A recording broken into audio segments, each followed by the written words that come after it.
بسم اللہ الرحمن الرحیم۔ السلام علیکم۔ رمضان المبارک کا عشرہ مغفرت شروع ہو چکا ہے۔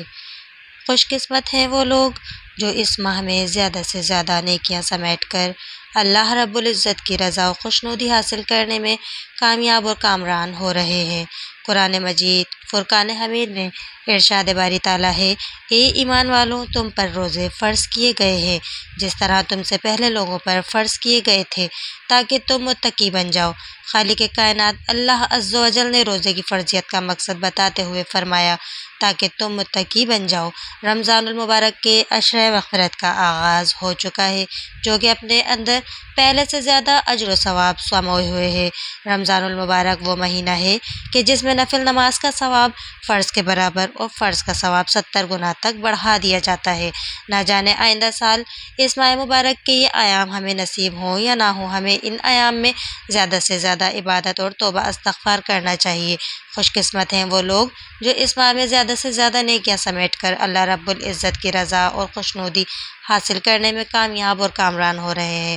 حضرت موسیٰ کلیم اللہ رب العزت سے ہم کلام ہوتے، زمان و مکان اور راز و نیاز کی باتیں ہوتی۔ ایک دن حضرت موسیٰ علیہ السلام نے اپنے خالق سے سوال کیا، اس وقت کائنات میں واحد بندہ جسے آپ سے بات کرنے کا شرف حاصل ہے، بتائیے یہ اعزاز کسی اور کو بھی نصیب ہوگا؟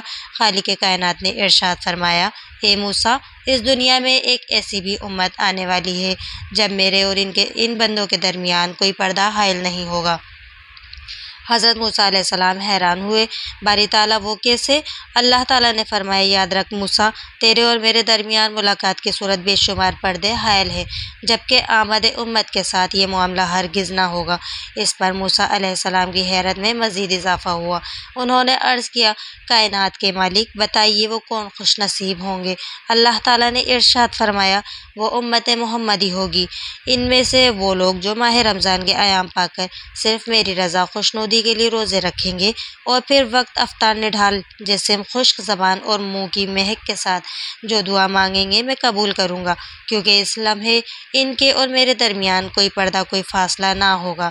روزے دار کے متعلق اللہ رب العزت کا ارشاد ہے کہ روزہ خاص میرے لیے ہے اور میں ہی جس طرح چاہوں گا اس کا اجر و ثواب دوں گا۔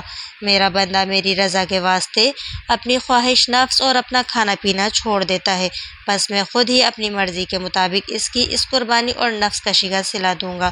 روزہ دار کے لیے دو مسرتیں ہیں، ایک افطار کے وقت اور دوسری اپنے مالک کی بارگاہ میں حاضری اور شرف ملاقات کے وقت۔ اور روزہ دار کے منہ کی بو اللہ تعالیٰ کے نزدیک مشک کی خوشبو سے بھی بہتر ہے، یعنی انسانوں کے لیے مشک کی خوشبو جتنی اچھی اور جتنی پیاری ہے، اللہ تعالیٰ کے ہاں روزہ دار کے منہ کی بو اس سے بھی زیادہ اچھی ہے۔ روزہ دنیا میں شیطان اور نفس کے حملے سے بچاؤ کے لیے اور آخرت میں آتش دوزخ سے حفاظت کے لیے ڈھال ہے۔ رمضان المبارک کا خیر البرکت، ہمدردی اور قوت کا مہینہ ہے۔ اس ماہ کی راتوں میں اللہ تعالیٰ کی جانب سے 3 مرتبہ اعلان کیا جاتا ہے کہ ہے کوئی توبہ کرنے والا جس کی توبہ قبول کروں، ہے کوئی مانگنے والا جس کو میں عطا کروں، کوئی ہے مانگنے والا کہ اس کو معاف کر دوں۔ اگر کوئی مسلمان عشرہ مغفرت میں اپنے پچھلے تمام گناہ کبیرہ سے معافی مانگے، سچے دل سے توبہ کرے تو اس کے صغیرہ گناہ روزے کی برکت سے معاف فرما دیے جاتے ہیں اور وہ شک گناہوں سے ایسے پاک ہو جاتا ہے کہ جیسے اس کی ماں نے اسے ابھی جنم دیا ہو۔ بلا شبہ جس کسی کو اللہ تعالیٰ کی مغفرت مل گئی اسے سب کچھ مل گیا۔ حق تعالیٰ شانہ تو اپنے بندوں کو معاف کرنے کے بہانے ڈھونڈتے ہیں۔ جب کسی بندے سے کوئی گناہ سرزد ہو جائے تو اللہ تعالیٰ کی جانب سے اسے مہلت دی جاتی ہے کہ شاید اب بھی یہ معافی مانگ لے، شاید اب بھی یہ میری طرف رجوع کر لے۔ حدیث مبارکہ ہے کہ جب بندہ کوئی گناہ کرتا ہے تو آسمان اللہ تعالیٰ سے عرض کرتا ہے، اے اللہ تو مجھے اجازت دے کہ میں اس پر ٹوٹ پڑوں۔ زمین کہتی ہے، اے اللہ تو مجھے اجازت دے کہ میں اسے اپنے اندر دھسا لوں۔ اس موقع پر مالک مولا کا ارشاد ہوتا ہے کہ اگر یہ تمہاری مخلوق ہے اور تم اس کے خالق ہو تو تمہیں اجازت ہے، اور اگر یہ میرے بندے ہیں اور میں ان کا خالق ہوں تو میرے بندوں کا معاملہ مجھ پر چھوڑ دو۔ میں اس بات کا انتظار کروں گا کہ یہ مجھ سے رجوع کر لے اور اپنے گناہوں کی معافی مانگ لے۔